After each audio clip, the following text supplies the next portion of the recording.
Hello everyone. Welcome to Time Chat. I'm your host, Dr. Ivan Khan. Today on Time Chat, we'll be speaking with a coalition of professionals that are working together to preserve the New York City's Specialized High School Admissions Test, or SHSAT.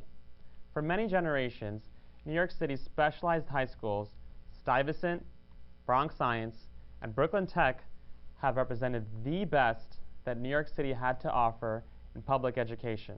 With 14 Nobel laureates, dozens of Pulitzer Prize winners, and countless professionals from just 3 high schools, these institutions have symbolized the American dream for many different ethnic groups in New York's very diverse history. However, if you look at trends over the last 20 years or so, the diversity at these schools have become a hot topic issue in New York City's Department of Education, our state Senate and Assembly, and most importantly, our communities.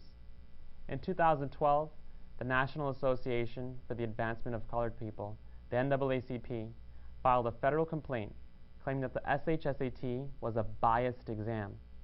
The complaint cited the fact that the most competitive high school, Stuyvesant High School, had less than 5% of its student body being African American, whereas African Americans comprise about 1/3 of New York City's entire population. Right now, in order for any student to get into the New York City specialized high schools, all they need to do is take the SHSAT, a 2.5-hour single exam during the October of their 8th grade. Every October, about 28,000 students take the SHSAT, and only the top 10% of test takers get an offer. The exam is all multiple choice and only tests English and math. Many politicians, starting with New York City Mayor Bill de Blasio, are trying to fix the lack of diversity by increasing the number of criteria and use a more holistic approach. Supporters of multiple criteria argue that you can't define a student by one single exam. Supporters of the SHSAT alone argue that this is the most objective and merit-based way of selecting the most deserving students. This past June, several supporters of multiple criteria admissions proposed a bill in New York State's Assembly looking to hand over full control of the admissions process back to the hands of the Department of Education, and eventually increase the number of criteria needed to get accepted. Today, we are joined by leaders from Coalition EDU. Coalition EDU is an organization of parents, alumni, and community leaders dedicated to preserving and promoting the finest traditions of Stuyvesant High School, the Bronx High School of Science, and Brooklyn Technical High School, as well as the 5 new specialized high schools of New York City. I'd like to welcome to our show David Lee, co-founder of Coalition EDU, and Larry Carey, president of the Brooklyn Tech Alumni Foundation. Gentlemen, thank you so much for joining us on Time Chat. Thank you for having us. Great to be here. So, David, let's get started with you. You're a Brooklyn Tech alum. Why are you in support of preserving the SHSAT as a single admissions criteria for the specialized high schools? Well, you know, Brooklyn Tech and the specialized high schools, they're really rigorous schools. If you get into these schools, the curriculum is fast-paced, but if you manage to get through these schools, you get instant credibility when you graduate. You carry that throughout your life and wherever you go. And the best part about it is that these schools they benefit lower to middle income class families and students. Brooklyn Tech, for example, is close to 70% students there. 70% of students receive reduced or free lunch, and so they're not, wealthy, well-off families. So if you're going to you have to use some sort of method to choose high achieving students to get into these schools, and I think the SHSAT is probably a very good way of getting in. The test itself is rigorous, it's competitive, it's transparent, it's consistent from year to year. You know you're going to take this test, and I guess from a point of view of a minority, it's the most important thing is that it's objective. I mean, you're taking this test and it's based on how well you do. and you don't have to worry about other factors to judge the value of the student. But there's a lot of controversy that's surfaced recently. Larry, you're heavily involved in the Brooklyn Tech Alumni Foundation as its president. Many New Yorkers are pretty concerned about the low number of African American and Hispanic students at Stuyvesant and some of the other specialized high schools. Why do you think these numbers are so low? I think, well, to answer your question directly, the reason for the poor performance of African American and Latino students on this examination has to do with the inadequacies of the New York City school system serving those communities. There's a lack of gifted and talented programs in those communities. There's a real dearth of advanced, rigorous mathematics training in the elementary and the middle schools. And that's reflected in the performance of these populations, not only on the SHSAT, but it's reflected on their performance and the standardized tests that the state administers to assess the progress of students. Unfortunately, the 70% of African American and Latino students are not performing at grade level on the state assessment tests, and only 3% approximately of those groups are performing at above grade level. That performance and that lack of preparation is reflected on the examination for the SHSAT. So, many would argue that New York City is one of the most diverse cities in the world. And, given our top specialized high schools, the diversity is just not there yet. What would you suggest are some ways that we can help improve that, Larry? Well, first, let me say that diversity is an issue. The predicate for your previous question posed the small numbers of African American and Latino students being admitted to Stuyvesant and Bronx Science. Factually, Brooklyn Tech does significantly better than that. Each year we offer some 250, 260 African American Hispanic students admission. We have over 800 African American and Latino students studying at Brooklyn Tech today. Great. And throughout the specialized high school system, there are approximately 1,600 Black and Hispanic students who are in these schools. So the notion that there are none or that they can't get in is not true. The issue of diversity, though, is that New York City is a huge polyglot of people from all around the world. It is incredibly diverse as a society.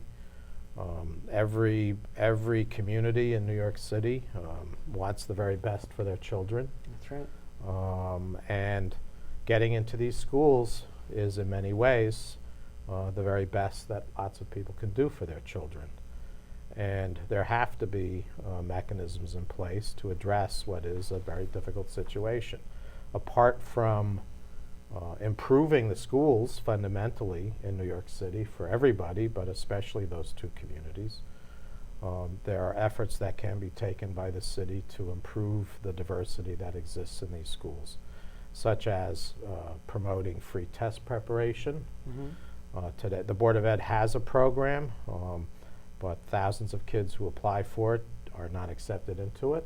Okay. One could expand that and achieve greater diversity by that alone. I'd love to hear more about some of the suggestions in a little bit, but David, as you know, you're a Brooklyn Tech graduate yourself. And a few years ago, the NAACP filed an official complaint with the federal government that the SHSAT is biased. And what are your thoughts on that? You're a Brooklyn Tech grad, and you work very closely with not only Asian American New Yorkers, but New Yorkers of all ethnicities. So how would you respond to that? Well, I think they're looking at the end result, as Larry has just explained, that there is, in fact, a very low number of Blacks and Hispanics at these schools. And I guess then the complaint is the problem I have with the complaint is that it targets the test as the problem. And that doesn't seem to be the real problem. Maybe the blame is misdirected. I think that it's really about earlier childhood learning, starting from the second grade, going through middle school. And that's where the problem is, that the schools aren't really preparing the students well right now to get into to take this test and do well on it. And the other part of this is that, we're talking about blacks and Hispanics, and it's true, we need more representation at these high schools for them. But the other end of this equation is that there are a great number of Asians at these schools. And high school admissions is a zero-sum game, as they say.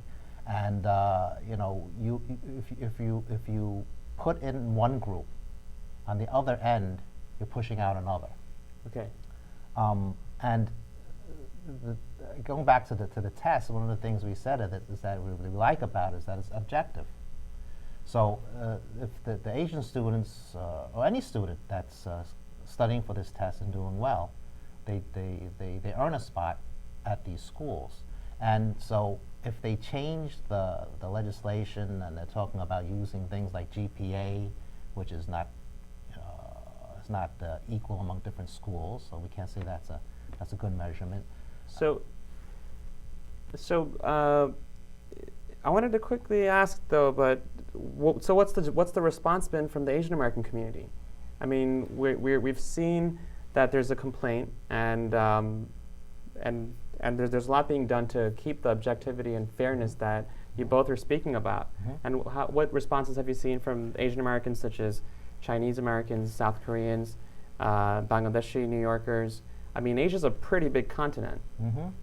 Well, in the immigrants that come here from Asia in the past, they come here and they accept the rules as they are. They really don't, and whatever those rules are, they follow them and they do well and overcome them with it. But recently, I mean, with this particular issue, I've been involved in Asian advocacy and as a monitor and as a participant, and I've never seen over the last 25 years this sort of groundswell of protest against this particular initiative like this. I mean, I've seen it when it involves violence or safety, but for an education issue, this is the first time that I'm seeing parents and students voice themselves, Asian parents voice themselves. Maybe it's following to something through that happened in California, something called the SCA 5 issue, where the Asians in that state, they're not a majority in that state, but they rose up against it for an education issue, and they managed to change the legislation. And maybe that's leaching over to the East Coast. And after this bill and this complaint the bill was introduced, we had a forum, and So how would that forum go? How did the parents respond? And we're going to have to go to a quick break. So, well, there were about 200 to 300 people showed up at this forum in Queens, and this was the first time we actually, asked them to come to a meeting about an education issue. They didn't know who we were, but they heard about the threat to the entrance exam, and they showed up and they voiced their opinions and they asked questions, and they were eager to find out what more they can do, and in the events that followed, we had even greater and greater participation. All right, we're going to have to take a quick break. I'd love to follow up more about this meeting in Flushing and any future meetings. We'll be and to our audience at home, thank you for tuning into Time Chat. We'll be right back after these messages. Stay tuned.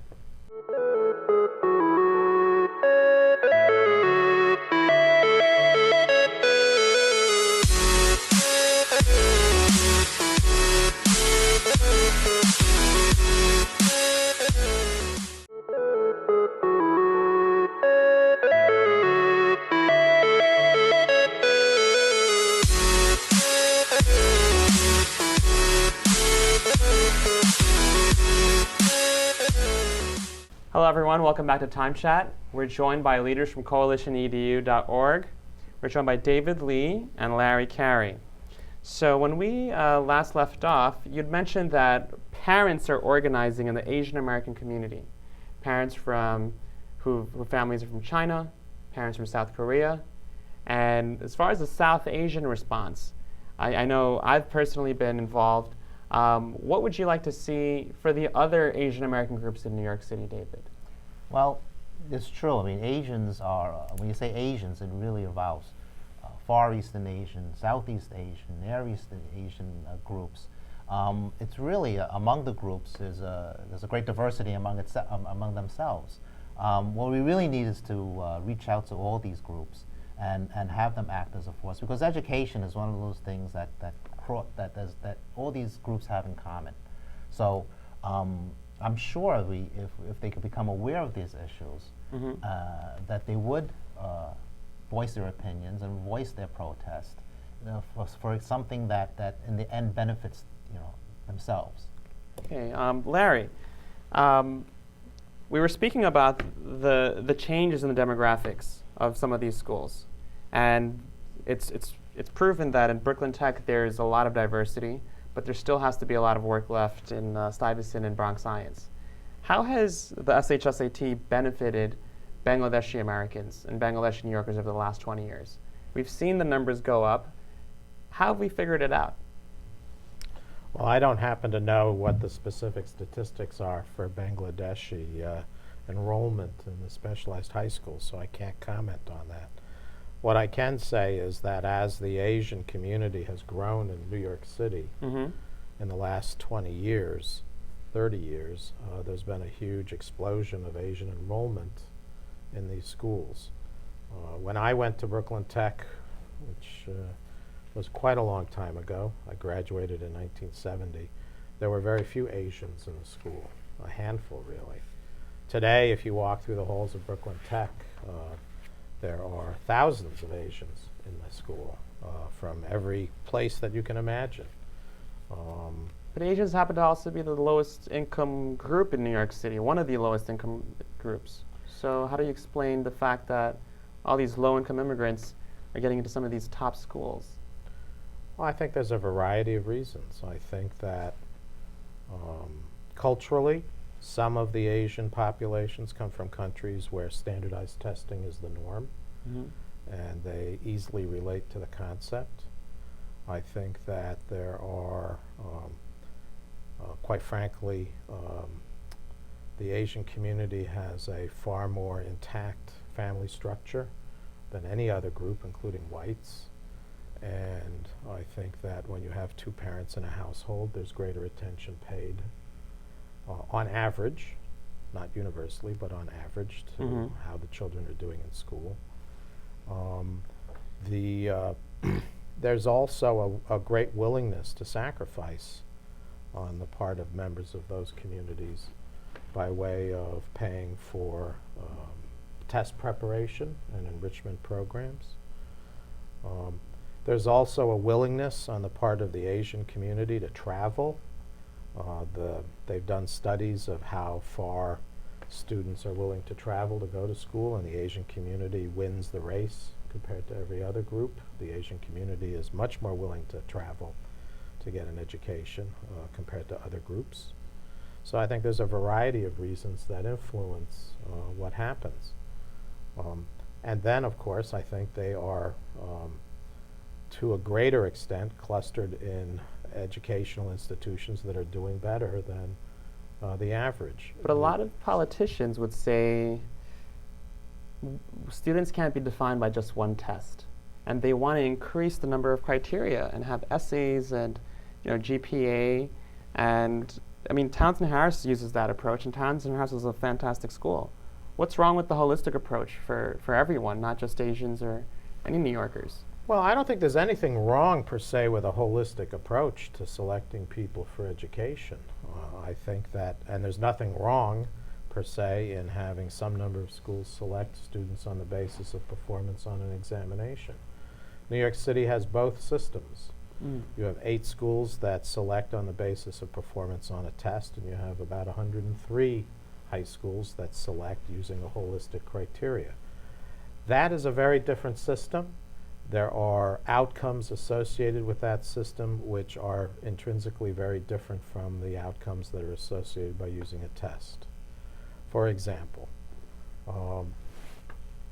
if you look at the best achieving selective high schools, you will find that the demographic data that results suggests that a white student is far more likely to be accepted to a selective school that uses a holistic approach than they are to the system that we have, where examination is based on your performance on an exam.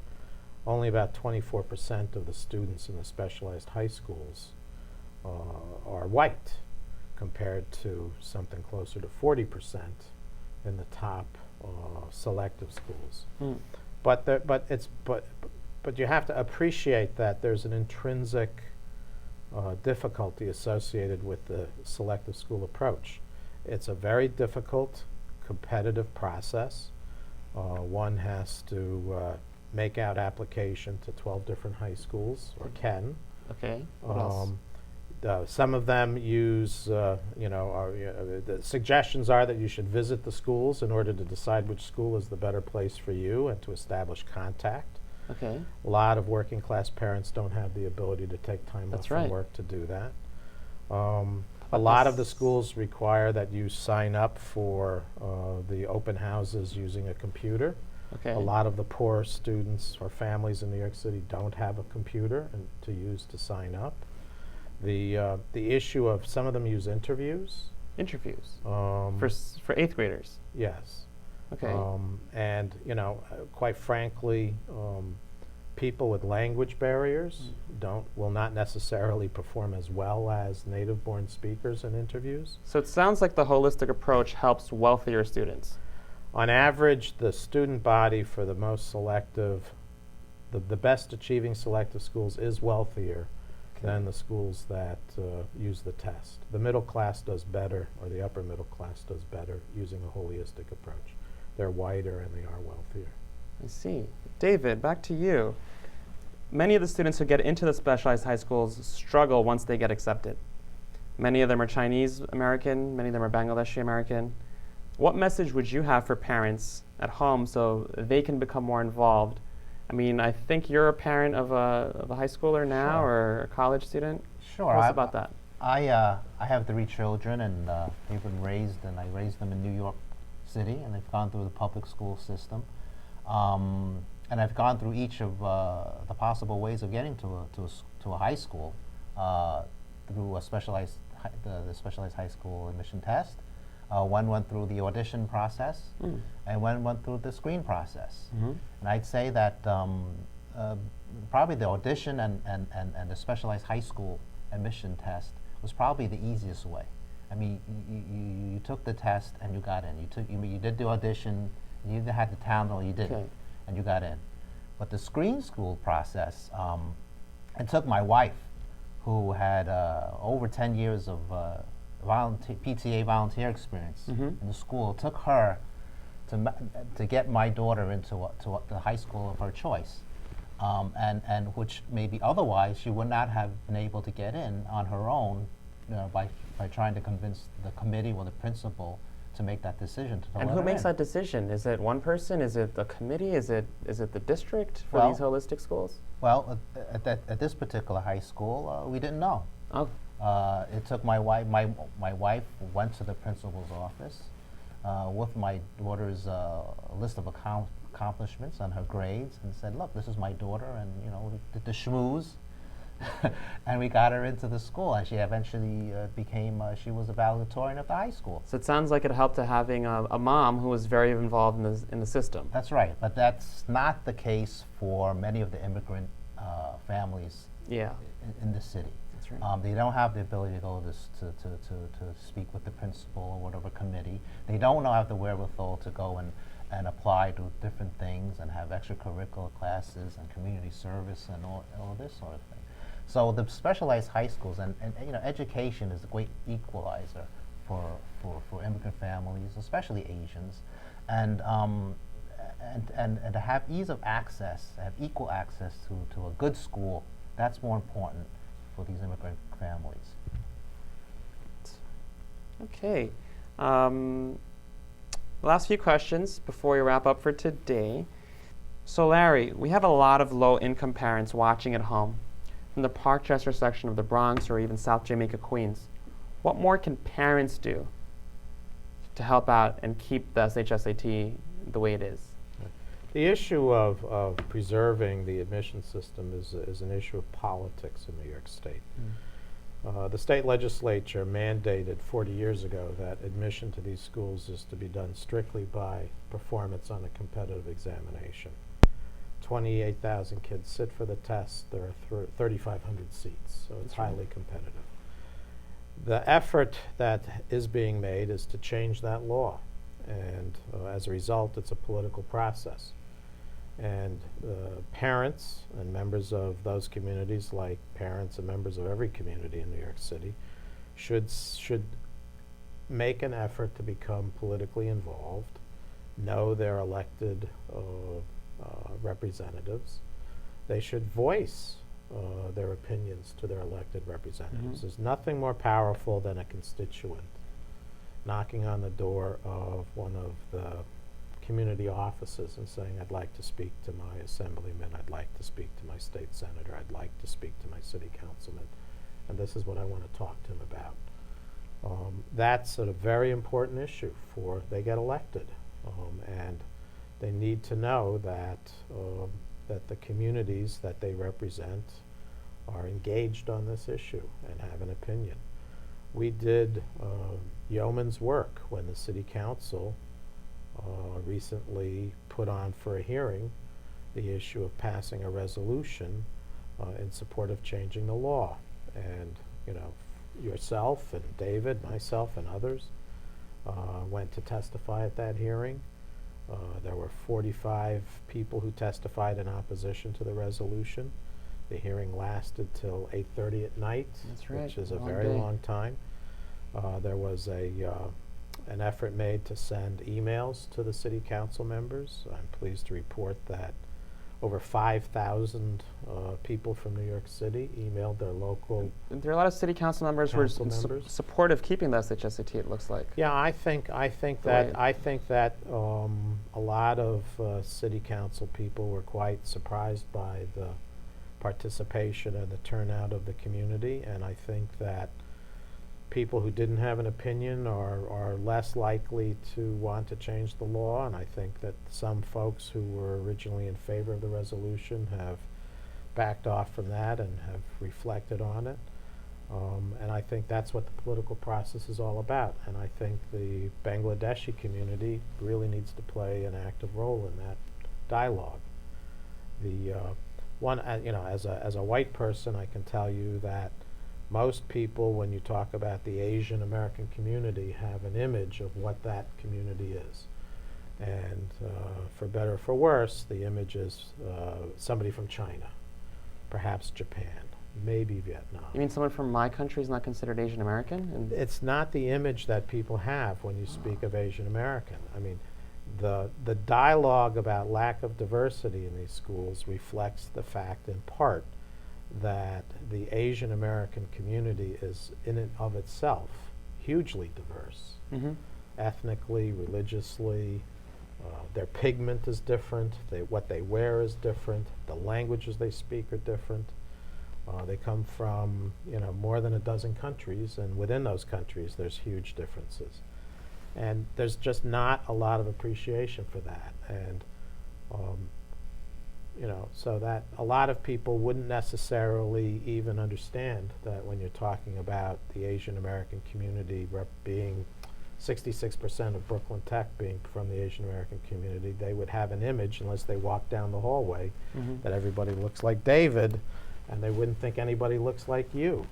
And the reality is, when you get on an elevator at Brooklyn Tech, and they're very large elevators because there's 5,500 students there, so they're moving 20 or 30 kids at a time, that when you get on an elevator at Brooklyn Tech, it is rare to see two kids who look alike out of the 20 or 30 kids that are on that elevator. all right, I'm going to have to pause you there. I can't let Brooklyn Tech get all the glory. As you guys know, I went to Bronx Science. So David, for our viewers at home watching, we have a lot of parents whose kids go to these specialized high schools, whose kids have graduated from the specialized high schools, whether Bronx Science, Brooklyn Tech, or that other place in Manhattan called Stuyvesant. What final message do you have for our parents at home? Well, these schools are great schools. if you can manage to have your child go to these schools, to have a great opportunity, which will be good for them, for the student, and good for the family. It's been that way for over 80 years, close to 100 years. There's thousands of success stories. It's been good for my family. It will be good for the next generation of students who go to these schools. So it's good to persevere, prepare early, prepare in the early grades, seek out if the schools aren't giving enough, if the schools aren't doing their job in educating your child, seek out these enrichment programs. Some are after school, some are private. They don't cost a lot of money. People do sacrifice and spend money for it, but it's well worth the effort to get your kids to the best schools that they can and move on into the world and try to bring the United States back up into to its former glory, where they can lead the world in education. Gentlemen, I want to thank you both for joining us in Time Chat. Best of luck on preserving the SHSAT, and I look forward to working with you folks this spring. Thank you for having me. Thank you, Ivan. Thank you for having us. Absolutely. Thank you. Today on Time Chat, you had a chance to learn about the controversy surrounding the SHSAT as a single test criteria for admissions into Stuyvesant High School, Bronx High School of Science, and Brooklyn Technical High School. In the past 20 years, our team at Constatorial has helped over 1,625 low-income New Yorkers across the outer boroughs gain admissions to New York City's specialized high schools. In March of 2014, we helped a record number of 185 students gain admissions. After personally working with low-income New Yorkers for the past 16 years, I speak before you today to share our vision for increased diversity at New York City's specialized high schools while maintaining an objective admissions criteria. As you heard today, an objective single-test admissions criteria has proven to increase diversity at the specialized high schools. In fact, at Staten Island Technical High School, the number of African American and Hispanic students increased when changing from a holistic admissions process to a single-test admissions method about 10 years ago. A holistic admissions process already exists in New York City's screened high schools. This holistic system mainly helps wealthier students. The inclusion of subjective criteria such as essays, extracurricular activities, interviews, and even GPA places poorer low-income 12-year-old students in a much worse battle than their wealthier counterparts. By the admission of the Department of Education themselves, New York City public schools receive different grades from the DOE, making it impossible to compare GPAs across the city. An A- in District 10 in the Bronx, where less than 30% of students are reading at grade level, is very different from an A- in District 26 in Queens, or District 5 in Brooklyn, some of the top districts in those boroughs. The current objective system helped a wonderful young man who surpassed many obstacles early in life and persevered through several challenges on his way to an outstanding education at Bronx Science. Santiago Munoz first made headlines a few years ago as New York City's very own Guinness Book of World Record holder for having the longest commute to school by a student, by any child, in any country, in the entire world. This happened after Hurricane Sandy damaged many public transit lines in his neighborhood. Since then, Constatorial has provided Santiago free tutoring in our signature HSAP program throughout the year until the day he graduates from Bronx Science. Students like Santiago realize how many increased barriers he'd face if a holistic criteria were in place. There are thousands of similar stories that you'll hear regarding graduates and current students at the specialized high schools. Many of them are Bangladeshi New Yorkers like myself. For most families, the specialized high school represents the one shining star in an otherwise struggling school system where inequality starts at the K through 6 level. As a leader in the South Asian community and an advocate for all New York City families, I urge the New York State Assembly to hear the voices of Stuyvesant High School, Bronx Science, and Brooklyn Tech regarding their own admissions criteria. Don't change the admissions criteria. Instead, work towards improving our middle schools. Work towards providing free tutoring in underrepresented communities. Eliminate the registration process so that every New York City public school 8th grader can take the SHSAT. Offer the exam twice to reduce testing anxiety. There are many, many solutions out there. I leave you today urging you to hear our voice. Preserve the SHSAT. Increase diversity while maintaining an objective admissions criteria. Thank you for tuning into Time Chat. See you next week, and pay it forward.